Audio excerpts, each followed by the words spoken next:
네, 오늘은 신년 새해를 맞는 첫날입니다. 오늘 저희들 가족이 함께 이렇게 주님 앞에 모여서 말씀을 나눌 텐데, 오늘 말씀 나눌 내용은 히브리서 12장 1절에서 2절의 말씀입니다. 혜림이 좀 읽어줘봐.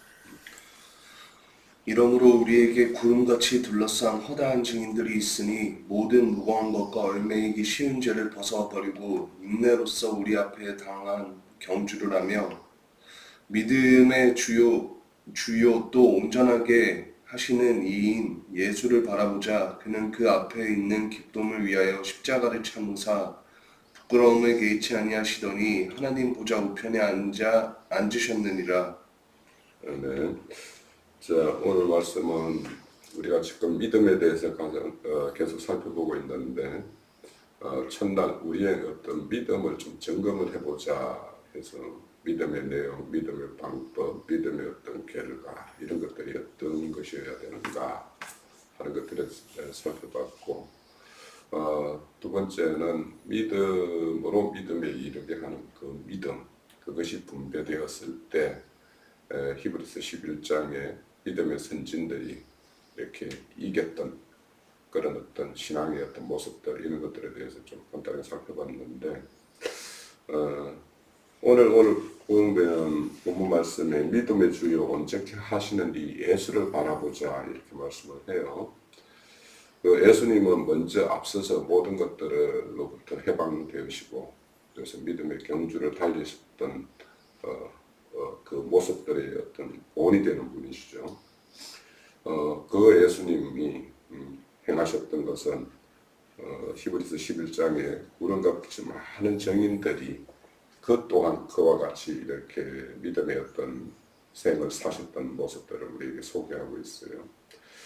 그래서 믿음이라는 것과 의심이라는 것이 있어요. 그래서 믿음이라는 것은 의심하지 않는 것이 아니라 믿음이라는 것은 이렇게 믿음의 주요 온전케 하시는 예수를 바라보는 것과 관련되어 있다라는 생각이 들어요. 그래서 우리가 어떤 한 사람을 마음에 이렇게 담게 되면 늘 그 사람을 생각하고 그 사람과의 어떤 있었던 일들 이런 것들을 돌이켜보고 늘 거기에 이렇게 그 사람을 이렇게 향하여 바라보는 이런 마음들이 있죠. 그래서 이것이 이제 다른 말로 하면 사랑이라고도 할 수 있고 한데, 우리는 항상 이 믿음의 경주 가운데는 우리를 이렇게 대적하는 대적의 요소들이 있어요. 그러면 그들과의 어떤 싸움에서 이기기 위해서는 이겼던 믿음의 주요 온전케 하시는 이 예수님께서 이 땅에 오셔서 행했던 그 모습들을 바라보면서 하늘의 그 영광된 보좌를 버리고 이 땅에 오셔서 자신의 지은 그 피조물들을 위해서 자신을 드렸던 그 온전한 헌신, 그 모습. 그러면 그분에 의해서 우리가 다시 살게 되었던 우리들이 행해야 될 모습.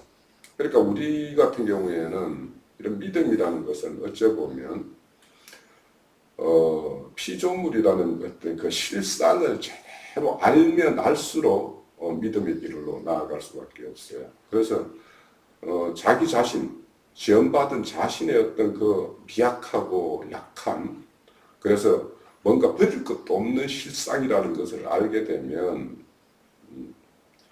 그분께서 이 땅에 오셔서 행하셨던 것 이거와는 자신이 행하는 것은 비견될 수도 없음에도 불구하고 우리를 그 하늘의 영광된 그곳으로 인도하기 위해서 그분께서 하셨던 그 헌신에 대한 감사와 그로 인한 우리 안에 있는 그 말할 수 없는 어떤 기쁨 이런 것들로 인해서 이제 믿음의 길을 다 갈 수 있을 것 같아요.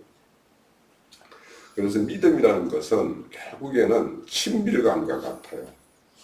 그래서 어떤 상대를 믿는데 그 사람에 대해서 잘 알지 못하면서 믿기는 굉장히 어려워요. 그래서 우리 그 사도가 에베소 교회에 보낸 편지에서도 보면 믿는 것과 아는 것이 하나가 되었을 때 장생한 불량의 어떤 생명이 이룰 수 있다라고 말씀을 하고 있어요. 그래서 그 아는 것과 믿는 것. 그래서 그거는 어찌 보면 다른 말로 하면 그와 친밀한 어떤 관계성, 그 관계성과 관련될 텐데, 그래서 우리가 이제 어린 아이와 엄마의 관계를 이렇게 보면 거기에는 친밀도를 다른 걸로 형용할 수 없을 만큼 그 친밀도 면에서는 아이와 엄마 사이의 어떤 관계는 깊죠. 그러면은 그 아이가 엄마에 대한 어떤 믿음은 절대적이거든요.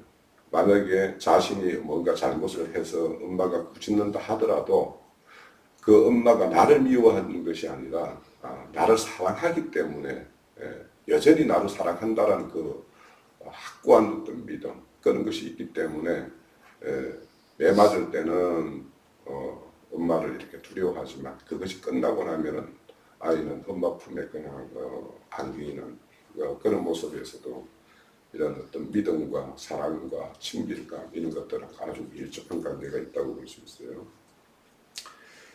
그래서 이제 절대적인 어떤 신뢰, 믿음을 가지고 있는 어떤 그 시편 기자의 어떤 말씀을 하나 살펴보면 시편 62편 1절에 보면 나의 영혼이 잠잠히 하나님만 바라며 나의 구원이 그에게서 오는도다 이런 말씀이었어요. 그러니까 절대적인 어떤 나의 어떤 구원주에 대한 어떤 믿음이 있게 되면 그분만 이렇게 바라본다라는 거예요. 잠잠히 하나님만 바라본다라는 거예요.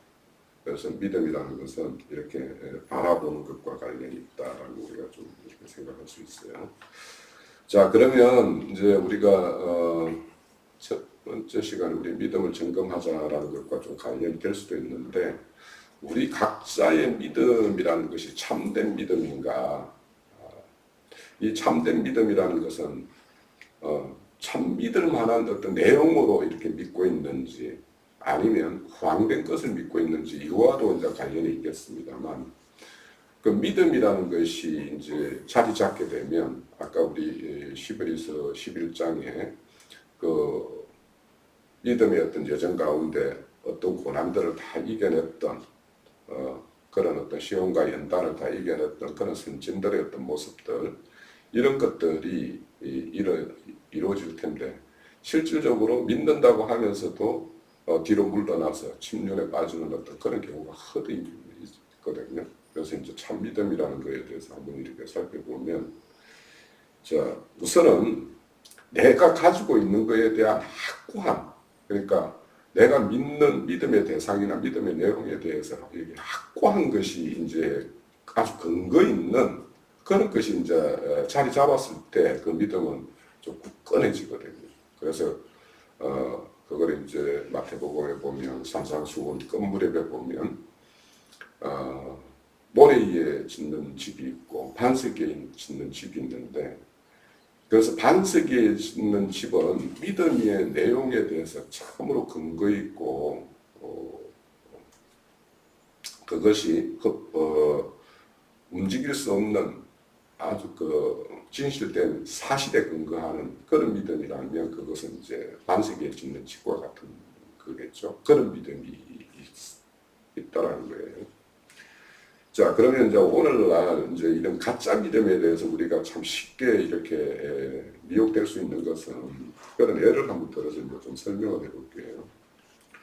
요즘에 이제 그 음식들에는 그 음식의 어떤 고유한 식자재를 이렇게 사용하는 경우가 있는가 하면 그 식자재의 맛과 향기를 내는 향료나 그런 그 재료들을 개발해 가지고 실제 그 재료를 넣지 않으면서도 그거와 비견되는 맛을 내는 어떤 그런 재료들을 개발한단 말이죠.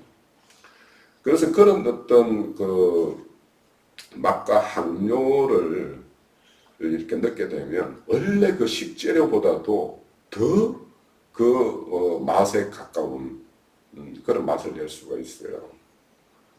그래서 이제 실제는 그게 안 들어갔는데 그와 같은 맛을 낸다.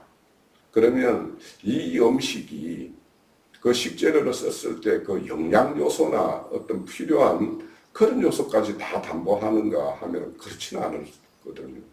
그래서 맛만 그렇게 내고 실제 음식을 섭취하는 어떤 목적에 100% 부응 못한다면 그것은 진짜의 어떤 음식이라고 할 수가 없겠죠. 또 우리가 미지의 어떤 지역에 있는 어떤 음식 과일을 이렇게 맛봤다면 그 과일을 보지도 않았고 그것을 알지도 못하는 사람에게 그 과일을 설명한다라는 것은 굉장히 어려운 거예요. 그래서 만약에 그 과일과 유사한 이렇게 과일이 있다라면 그 맛과 비슷해. 생긴 거는 이렇게 생겼어. 이렇게 설명을 굉장히 이제 많은 부연 설명을 해야지만이 그 과일에 대해서 이렇게 설명이 가능한데 실질적으로 그 과일에 대해서 온전한 설명이 불가능하죠. 사실은 비슷하게는 말을 할 수 있겠으나 그러나 이제 그 과일을 직접 보고 먹고 맛본 사람은 그 과일 이렇게 그 과일은 어떻다 해가지고 그 과일에 대해서 자기의 어떤 그 경험을 그대로 감동을 이렇게 설명을 할 수가 있죠. 내 마찬가지예요. 하나님에 대한 어떤 믿음이라는 것은 누구의 말을 들으면서 이럴 것이다 라고 이렇게 마음속에 이렇게 인식되는 걸로 이렇게 거릴 수는 있지만 실제 자신이 그걸 직접 경험하고 해보지 않으면 내 안에 있는 이 믿음 이런 것들이 진짜인지 가짜인지 알 수가 없어요. 그래서 하나님은 우리 안에 있는 그 믿음을 시험을 하는 거예요. 그래서 믿음의 어떤 시험에 이렇게 걸려서 넘어지기도 하고 그러나 의인은 7번 넘어져도 8번 일어나는 것이 이제 의인이라고 그러잖아요. 그래서 어째 보면 그 어떤 시험에 단번에 통과하는 것이 좋은 어떤 믿음이냐 아니면 7번 넘어져도 8번째 일어날 수 있는 이 믿음이 좋은 거냐라고는 이제 어느 것이 좋다고 단정할 수 없지만 두 가지 다 우리의 어떤 믿음 과정에서 실제 믿음의 신앙 과정에서는 두 가지 다 경험해 볼 수 있는 어떤 그런 사건이라고 생각이 되어져요. 자, 우리가 오늘날 이제 이렇게 음식점에 가면 앞에 이렇게 진열대에 여러 가지 이제 그 매장에서 파는 어떤 음식들을 진열을 쭉 해놔놓고 지나가는 손님들이 그 샘플을 보고 나 이 음식을 먹어야 되겠다 하고 이렇게 선정을 할 수 있도록 그렇게 이제 진열대를 이렇게 설치해놨죠. 근데 그 진열대에 있는 거는 사실은 이제 모조 형식이죠, 실제. 그렇지만 이제 요즘에 그런 어떤 대형 마트에 가면은 식자재를 팔고 음식을 이제 파는 데 가면은 시식 코너가 운영이 돼요. 그럼 시식 코너에 가면은 직접 그것을 이제 맛보고 판단할 수 있기 때문에 그냥 이렇게 진열대에 눈으로 보는 것과는 또 다르죠. 그러면 거기에서는 눈으로도 보고 먹어도 보고 그래요. 자, 이렇게 실질적인 어떤 그 경험과 간접적 경험 이런 것들의 어떤 차이가 있는데 우리는 이 모든 인생들이 경험할 수 있는 것을 다 직접 경험할 수는 없어요. 그러면 다른 어떤 사람의 어떤 경험을 이렇게 반면교사로 삼아서 그것을 간접적으로 이렇게 경험할 수도 있고 또 자신이 직접 경험한 내용도 있고 이런 것들이 어우러져서 이렇게 믿음을 이렇게 자리하게 되는데 그래서 우리가 이제 이런 작은 음식 하나, 과일 하나 이런 것들에 대해서도 그것을 맛보지 않고 보지 않은 사람에게 설명하기가 그렇게 쉽지 않은 이야기이듯이 하나님에 대한 어떤 믿음을 하나님의 어떤 세계에 대한 어떤 소개를 이렇게 한다는 것은 그렇게 쉽고 만만한 일은 아닙니다. 그래서 어째 보면 자기 자신의 어떤 작은 어떤 경험이 다른 사람의 어떤 간접적 경험들을 이렇게 어우러져서 더 이렇게 밀도 있는 어떤 믿음으로 이렇게 키워가는 것이 아닌가 이런 생각이 들어요. 그런데 앞서서 이제 처음 서두에서 말했듯이 믿는 것과 아는 것이 이게 잘 조화가 되어야지 온전한 믿음, 반석에 세워진 믿음, 이런 반석에 세워진 집과 같은 믿음 이런 것이 이제 된다라고 말씀드렸는데, 그런데 앞서서 그런 어떤 진짜가 아닌 가짜, 그러니까 진짜를 모형적으로 보여주는 것이면 다행인데 모형인데 완전 가짜가 있다라는 거예요. 그러니까 음식물 진열대나 어떤 이런 것들은 진짜를 이렇게 간접적으로 보고 이렇게 판단할 수 있는 작은 근거를 제공하는 것이라면 그거는 그대로의 어떤 가치가 있는데,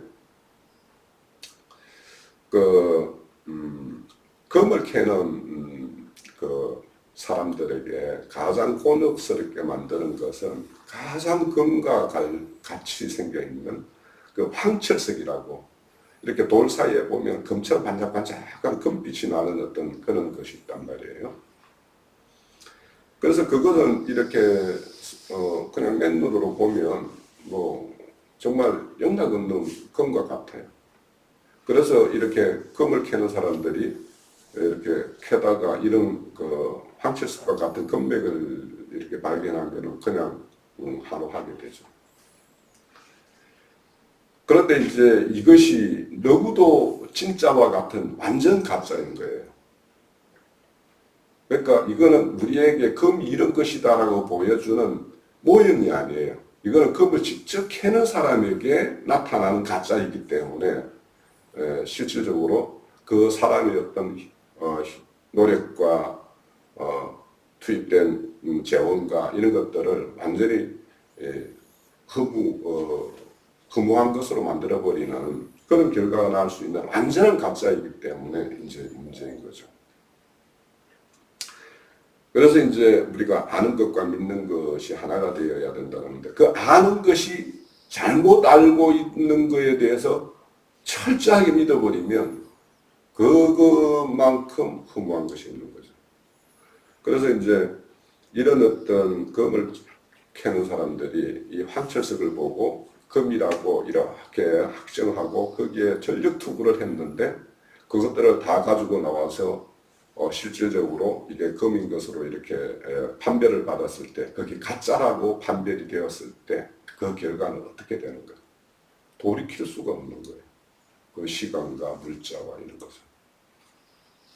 그래서 이거를 이제 미국 개척 시대 때 금을 캐던 사람들이 그것을 보면 폴스 골드라고 해가지고 바보들의 금이라. 그러니까 바보들에게만 금처럼 보이는 거예요. 진짜 금을 아는 사람들에게는 그것이 금이 아니라는 걸 안다는 거예요. 그러면 이렇게 진짜 금에 대한 것, 우리가 이조화폐, 가짜화폐 이런 거에 대해서 이렇게 우리가 앞서서 이렇게 점거 과정에서 이렇게 말씀을 나눴는데, 위조화폐를 알기 위해서는 위조화폐를 연구하는 것이 아니라 진짜 화폐에 대한 어떤 분별력을 딱 가지고 있으면 그거와 유사하지만 가짜인 것을 이렇게 분별해낸단 말이에요. 그래서 이제 우리가 진짜에 대해서 잘 아는 것이 중요하다. 그래서 이와 같이 이 가짜 금이라고 하는 황철석에 대한 것도 똑같아요.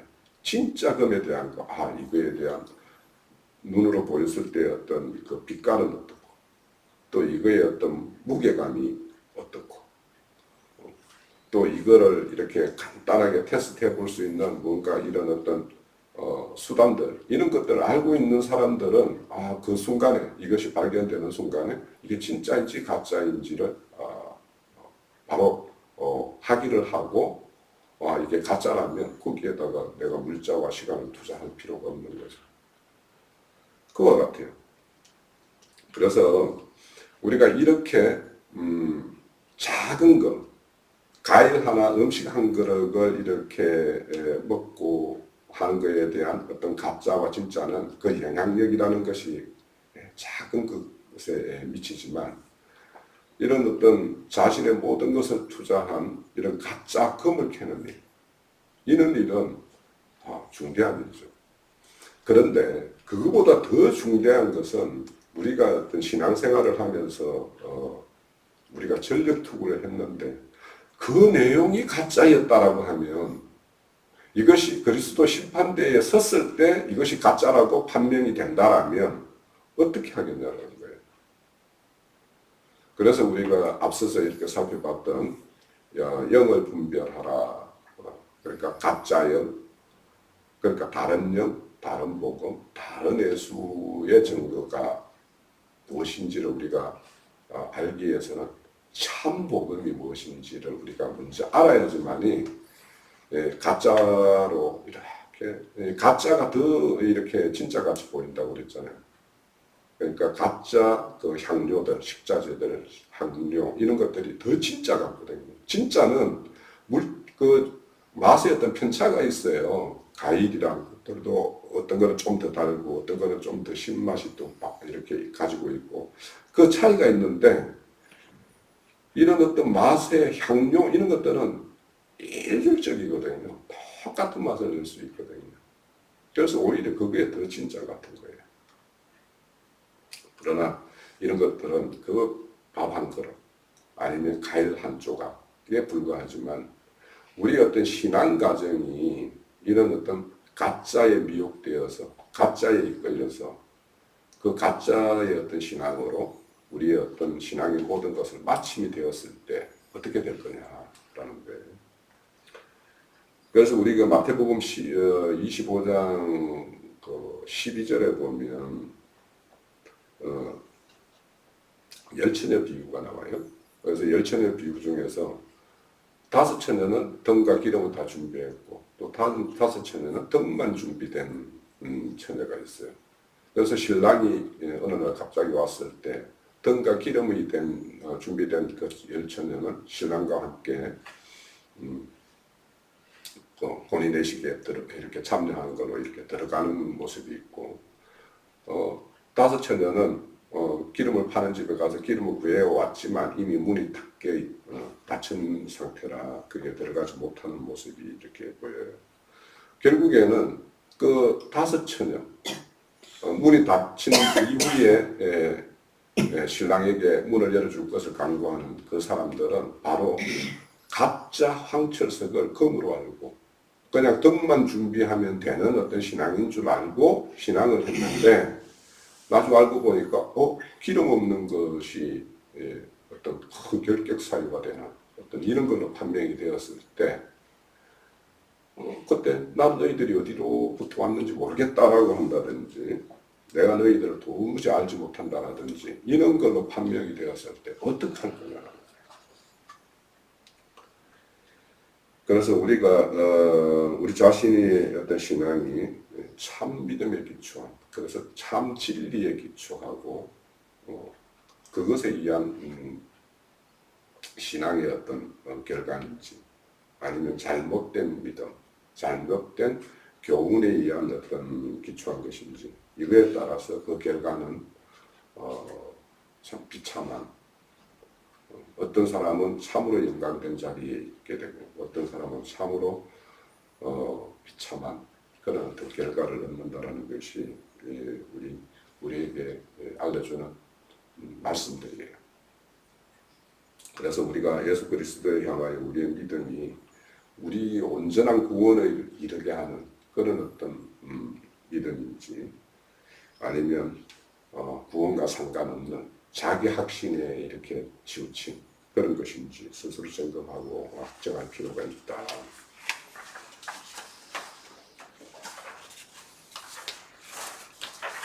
그래서 우리는 지금 이 시간에 그 금을 캐는 사람들이 이게 가짜 금인지 진짜 금인지를 이렇게 구별하기 위해서 이렇게 시험을 하는 그와 같이 우리 자신의 어떤 신앙과 우리가 알고 있는 어떤 하나님에 대한 어떤 내용 이런 거에 대해서 늘 이렇게 점검하고 분별하고 하는 것이 필요하다.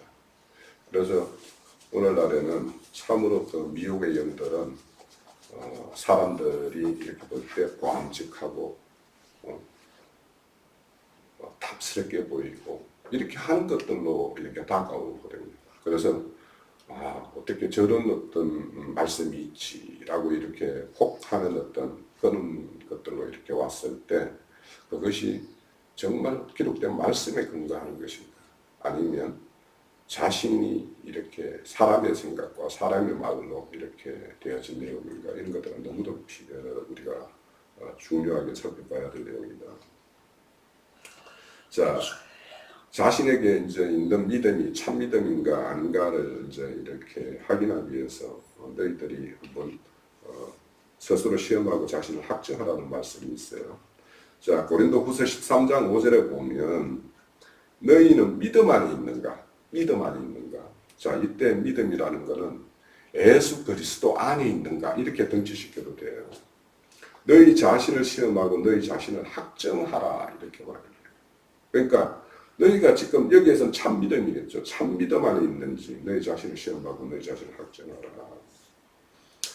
자, 이 말을 쉽게 이제 다시 말하면 너희가 올바른 믿음 안에 있는가 스스로 시험하고 자신의 구원을 학증하라는 것인데 이렇게 바울 사도가 이런 고린도 교회에 이런 권면을 하는 이유는 바울 사도가 이 모든 교회로부터 사도직에 대한 어떤 그런 도전을 받고 있었어요. 왜냐하면 다른 사도는 다 예수님이 살아계실 때 이렇게 세운 어떤 제자들이 이렇게 사도가 되어 있는데 근데 바울 사도 같은 경우는 예수님이 직접 세운 제자가 아니에요.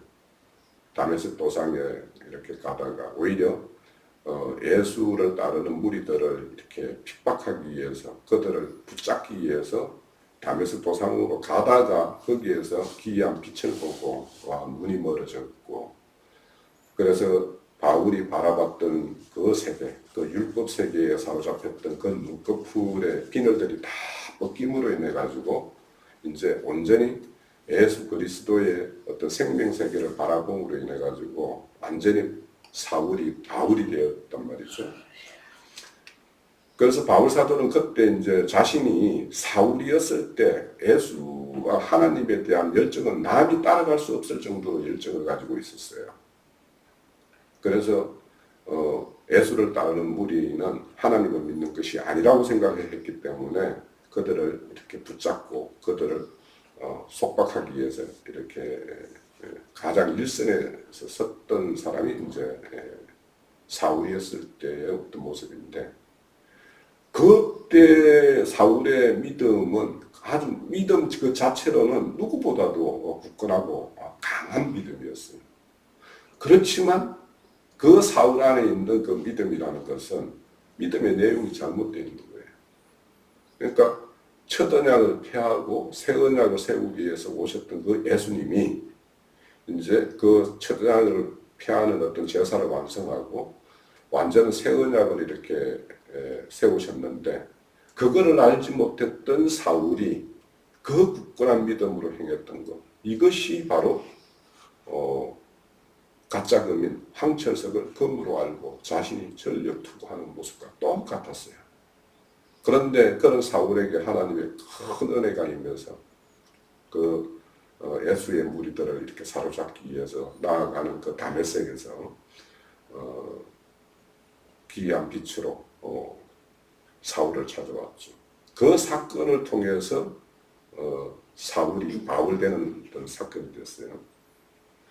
그렇게 해서 이제 성령께서 세운 사도가 바울 사도인데 이제 일반 사람들이 볼 때는 예수님이 세운 사도가 아니니까 사울 네가 어떻게 사도냐라고 이렇게 이제 많은 어떤 질시와 경계 이런 것들이 바울 사도의 그 사도 사역을 하는 중에는 떠나지가 않았었어요.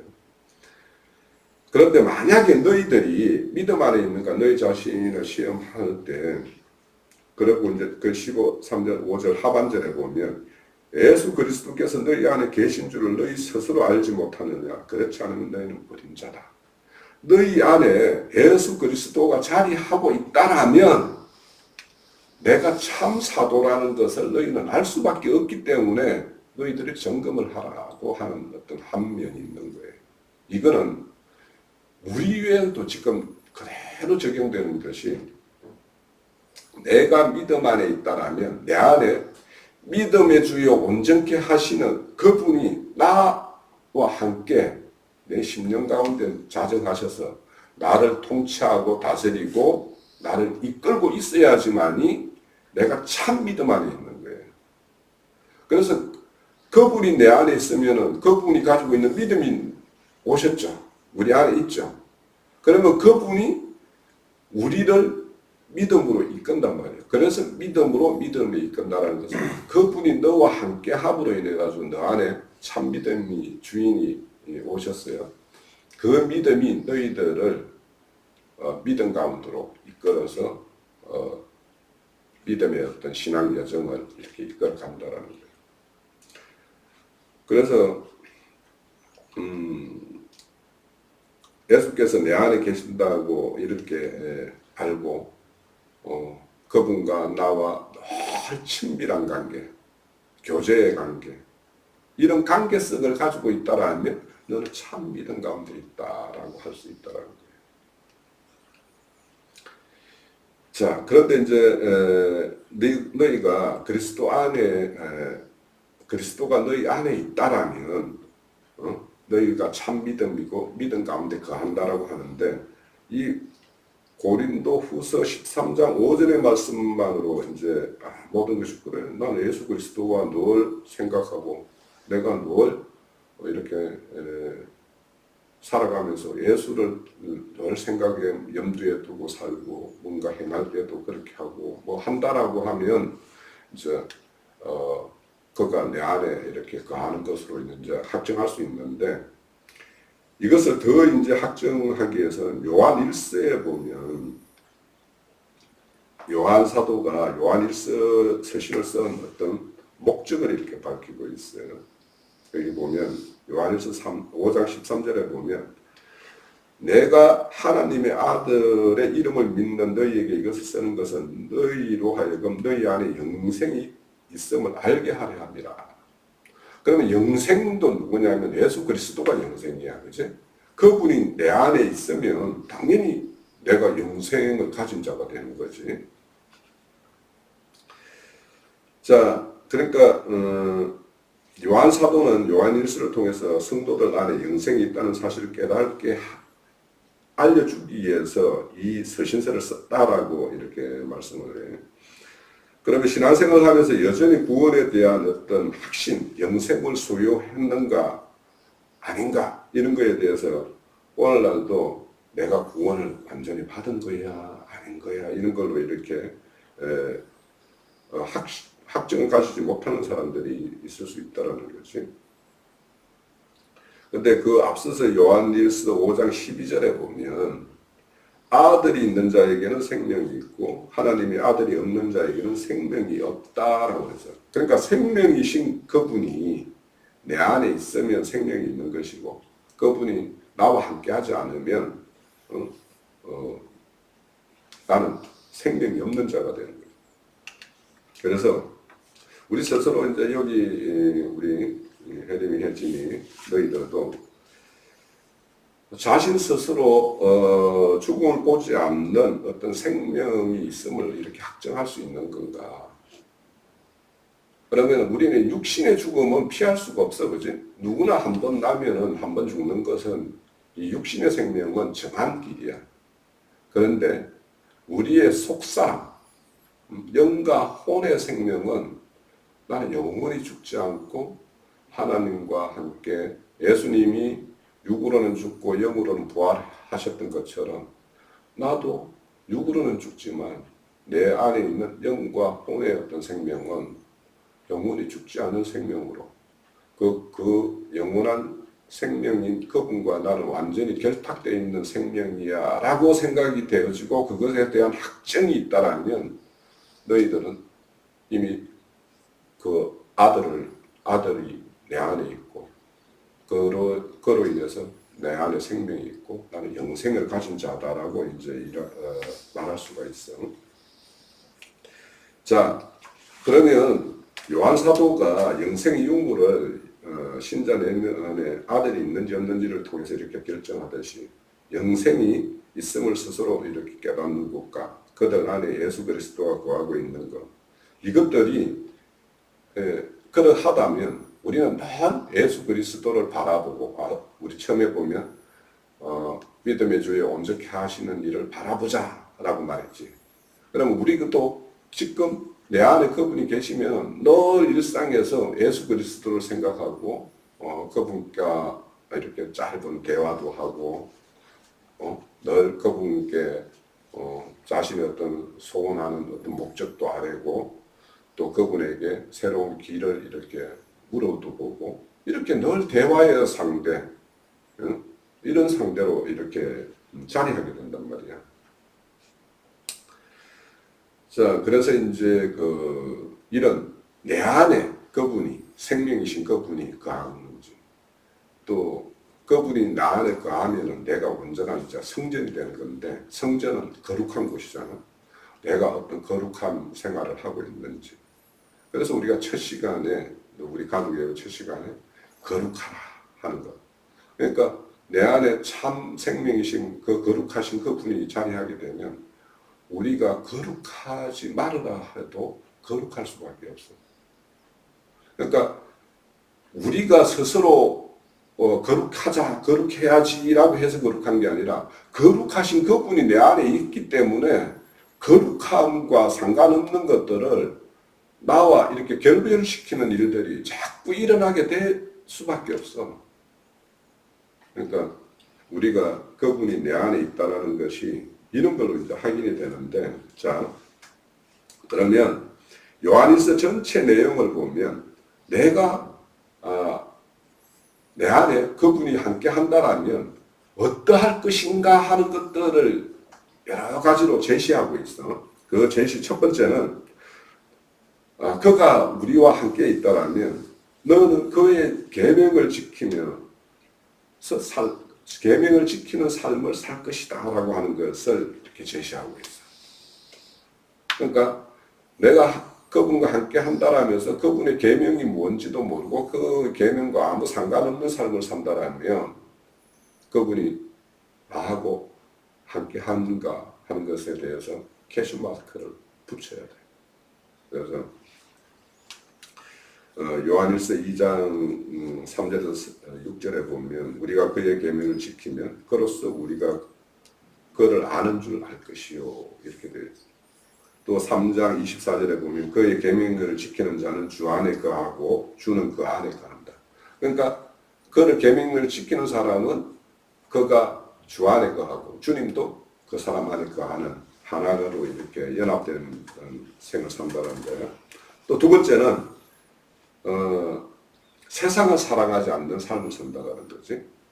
요한일서 2장 15절에 보면 이 세상이나 세상에 있는 것들을 사랑하지 말라. 누구든지 세상을 사랑하면 아버지 사랑이 그 안에 있지 않다. 그럼 아버지 사랑이 그 안에 있는 사람은 세상을 사랑하는 일을 하지 않는다. 이런 말이 되겠지. 또 육신의 정욕을 쫓는 습관적인 죄로부터 자신을 이렇게 분리하는 어떤 삶을 살 수밖에 없다. 자, 하나님께로부터 난 자마다 죄를 짓지 아니하나니 이는 하나님의 씨가 그 속에 거함이라. 이 요한일서 3장 9절에 있는 말씀인데, 그러니까 육신의 어떤 정욕을 쫓는 습관적인 그런 죄를 즐거하지 않게 된다는 거예요. 그리고는 형제를 사랑하는 삶을 사는 것이 된다. 그러니까 내 안에 그분이 계시면은 계명을 따르는, 계명을 지키는 삶을 살게 되고 세상을 살아가지 않고 예수 그리스도를 주로 시인하면서 늘 그를 바라보는 삶을 살게 되고 육신의 정욕에 따라서 살지 않고 주님께서 너희는 서로 사랑하라고 하는 그 계명과 같이 형제를 사랑하는 삶을 살게 된다는 거예요. 이런 것들이 그분이 나와 함께 있는 사는 그런 어떤 정표이고 그것이 내가 믿음 안에 거하는 또 증거와 확정이 된다는 거예요. 그래서 너희들 오늘 이 말씀, 즉 내가 믿음 안에 거하는가, 또 믿음의 주에 온전케 하시는 그분이 나와 함께 하는가, 이런 거는 이런 요한 일서에 몇 가지 이렇게 제시하고 있는 이런 말씀을 근거로 삼아서 나는 믿음 안에 사네. 또 그분이 나와 함께 하고 계시네. 이런 거에 대해서 확정하고 그 믿음의 경주를 그 앞에 보면은 히브리서 12장 1절에 그분들은 경주하는 자들이라고 소개하고 있잖아요. 예수님이. 그러니까 예수님이 이 땅에 오셔서 33년을 경주하는 어떤 그런 인생을 사셨듯이 너희들도 나를 포함해서 다 함께 이런 믿음의 어떤 경주를 이런 확정된 걸 가지고 이렇게 믿음의 경주를 거치지 않고 달려가는 그런 2024년 첫날에 우리가 이런 말씀을 가지고 한 해를 설계하고 그렇게 1년을 살아본 어떤 결과를 또 금년 말날에 다시 한번 우리가 새겨보는 그런 시간을 가졌으면 해. 자, 오늘 증거를 마칩니다.